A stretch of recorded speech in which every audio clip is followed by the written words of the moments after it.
Fala, fofa! Sejam bem-vindos ao nosso canal novamente. Meu nome é Augusto Bax, eu sou investidor de cripto há mais ou menos 400 bilhões de anos. E hoje a gente vai falar sobre o maior risco que nós temos como investidores de mercado de risco. Nesse vídeo eu quero explicar em 3 passos como funciona o dinheiro que o Banco Central americano imprimiu e se de fato ele está imprimindo dinheiro e adicionando dólares em circulação como o mundo está pensando. Como funciona os dois dinheiros, os 2 dólares existentes que talvez você não conheça. E o sinal que surgiu, começou há 3 semanas atrás, que aumentou muito a probabilidade da gente viver uma recessão global. Então, se você gosta desse conteúdo, se inscreva no canal que mais cresce no Brasil, deixa o seu like, compartilha com teus amigos e tamo junto. Então, nós temos 2 tipos de dólares. Isso é uma coisa que causa uma confusão muito nas pessoas. O dólar base, pessoal, é aquele dólar que fica em fundo de reserva monetário. Ele basicamente é o dólar interbancário. Ele é um dólar que só aparece em transações entre bancos. Já o outro dólar, o dólar M2, ele é um dólar que é aquele que a gente utiliza no varejo, que é no dia a dia mesmo, pagar contas e assim por diante. Que é aquele dólar que fica na tua conta bancária, aquele dólar que tu utiliza. Então o dólar de varejo, ele é um dólar muito mais rápido. Ele tem uma liquidez muito maior e uma quantidade muito maior. Só que muita gente acredita que o Fed, Banco Central Americano, ele imprime dinheiro e coloca em circulação, mas não é verdade. Muitas vezes ele imprime dinheiro, mas ele fica apenas na primeira camada, na camada de fundo de investimento, para comprar ativos. Como aconteceu, por exemplo, lá no Covidão. Muita empresa precisando de ajuda, muita empresa se manteve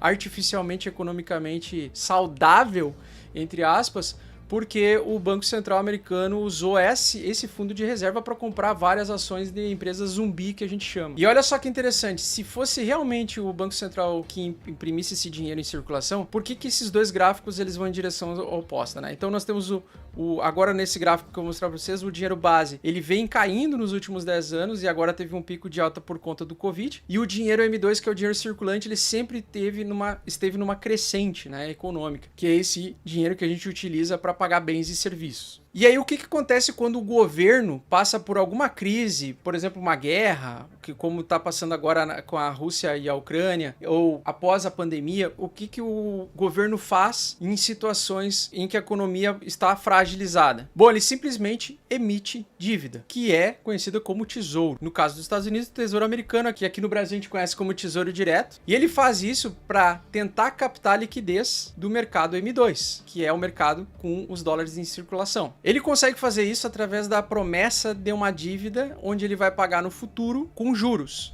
Então, por exemplo, chega o governo está passando por um aperto financeiro, eles vêm para a população, pedem esse dinheiro, a população empresta esse dinheiro na troca de receber o dinheiro de volta num vencimento de 2 anos até 30 anos ou mais, com uma quantidade determinada de juros adicionais. Então é como se a gente fosse emprestar o nosso dinheiro para o governo e receber um lucro no futuro para isso, já pré-estabelecido. É assim que funciona a venda da dívida, por exemplo, de um governo para a população. Porque o maior montante, como vocês viram no gráfico do M2, o maior montante está no dinheiro em circulação. Então, para ele conseguir retirar esse dinheiro de circulação, o governo simplesmente oferece esses títulos de dívida para a população acaba trocando com a promessa de rentabilidade fixa e de uma forma mais segura, né? Até porque os títulos de governo eles são mais seguros, a dívida do governo geralmente é mais seguro, e basicamente eles conseguem drenar, tirar dinheiro de circulação através desse sistema, que é um sistema praticamente deflacionário. Por isso que vocês conseguem ver que no Brasil, como o Brasil começou a levar a taxa de juros antes dos outros países e começou a pagar o rendimento para quem comprasse títulos do governo brasileiro antes e pagando numa quantidade muito maior, muito acima do que outros países, eles conseguiram vender mais dívida para outros. Por isso que nós estamos nesse cenário mais deflacionário, um cenário de queda da inflação.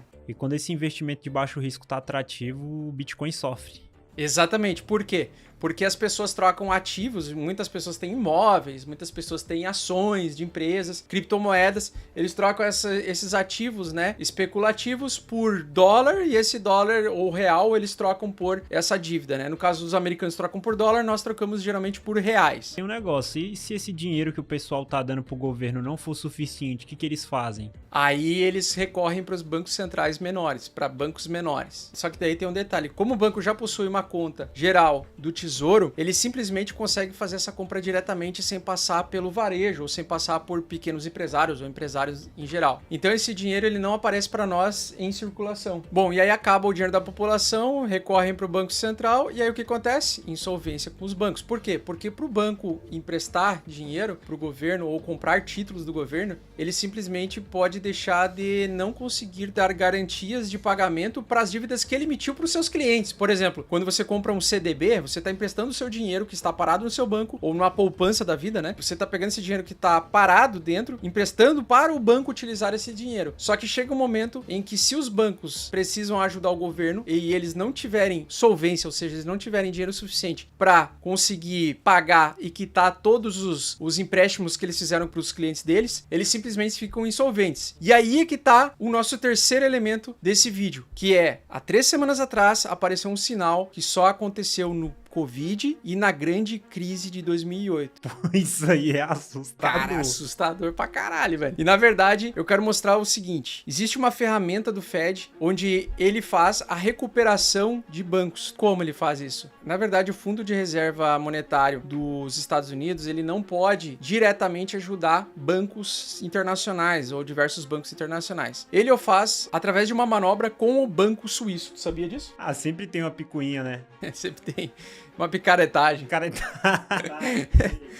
Então o Fundo de Reserva americano ele tem conta no Banco Suíço e o Banco Suíço tem conta com o Fundo de Reserva americano. Então alguns bancos, como o Credit Suisse, que está passando aí por uns perrengues nas últimas semanas ali na Europa, ele é um dos bancos que começou a pedir dólares emprestados para o Banco Suíço. Aí como é que o Banco Suíço faz para pegar e emprestar esses dólares, né? Ele simplesmente tem uma conexão direta, uma conta direta com a Reserva Federal dos Estados Unidos e simplesmente envia francos suíços em troca de incentivos e juros com os dólares emprestados e o faz através de um leilão semanal na quarta-feira. Então toda quarta-feira existe um leilão onde os bancos menores eles podem solicitar ajuda e apoio para esses bancos maiores. Então isso acontece toda vez que tem um cenário de crise. Aconteceu lá em 2008, aconteceu agora no Covid 2020, que começaram a surgir alguns bancos anônimos, porque essa é uma manobra que eles não colocam qual é o banco que pede esse dinheiro emprestado, e simplesmente a cada semana, desde 3 semanas atrás, a gente vê uma quantidade cada vez maior de pequenos bancos pedindo socorro para não quebrar. E isso é completamente assustador. Eu puxei então um relatório aqui, olha só que interessante. Nós temos um relatório aqui do Banco Suíço, onde mostra os tais dos leilões. E nós temos, há 4 semanas atrás, iniciada um banco solicitando apoio financeiro de 20 milhões de dólares para aguentar a insolvência. Porém, de 3 semanas para cá, se agravou demais. Agora já são 17, praticamente, entidades bancárias solicitando cerca de 11 bilhões de dólares emprestados para tentar, supostamente, resolver pendências e problemas de insolvência dos seus clientes. Então, você vê que semana após semana, aumentou-se em uma grande escala o número de bancos participantes desse tipo de leilão para pegar dólares emprestados do Fundo Monetário americano. E comparando com o último crash dos mercados no período da pandemia, uma semana após, ali no dia 18, uma semana após o crash dos mercados, no dia 18, começou a vários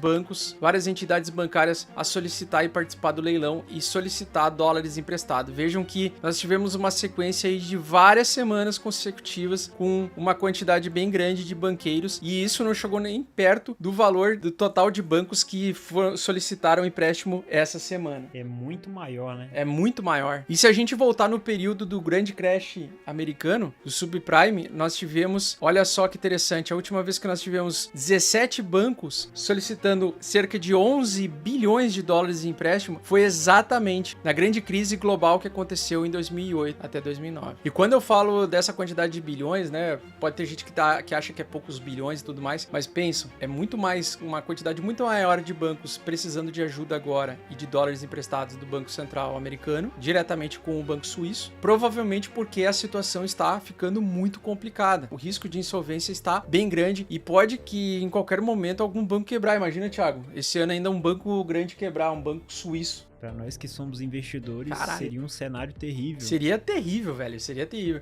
Então, esse é o risco que nós estamos vivendo, pessoal. Por isso que eu acho importante ficar majoritariamente vendido, aproveitar o período de baixa para se proteger, para trabalhar bastante, para tentar converter dólares, né? Ficar acumulando poucos dólares, porque nós estamos numa situação de falta de dólares em circulação, e isso vai fazer com que, se a inflação precisa ser controlada, tem que acontecer o efeito de deflação, que é a redução de circulação de dólares M2 nos mercados. Por isso é muito importante que vocês entendam o risco que é de você estar exposto em ativos voláteis agora. Nós estamos num ambiente em que, para a maior economia do mundo conseguir conter a inflação, ele inevitavelmente precisa fazer um enxugamento de dólares em circulação. Mas o que me chamou a atenção é que é tão desesperador o cenário atual que é a terceira vez, acho que na história, que acontece que os títulos de dívida de curto prazo, de 2 anos, eles estão pagando um rendimento maior do que os títulos de longo prazo. E quando isso acontece, é uma inversão da curva de juros. A gente chama de inversão da curva de juros porque geralmente o governo, para ele pagar por um período mais longo de tempo, ele vai querer entregar um juro maior para o investidor por conta do risco. Mas quando ele está pagando muito mais para um vencimento de curto prazo, isso significa que ele está praticamente aí querendo dar dinheiro,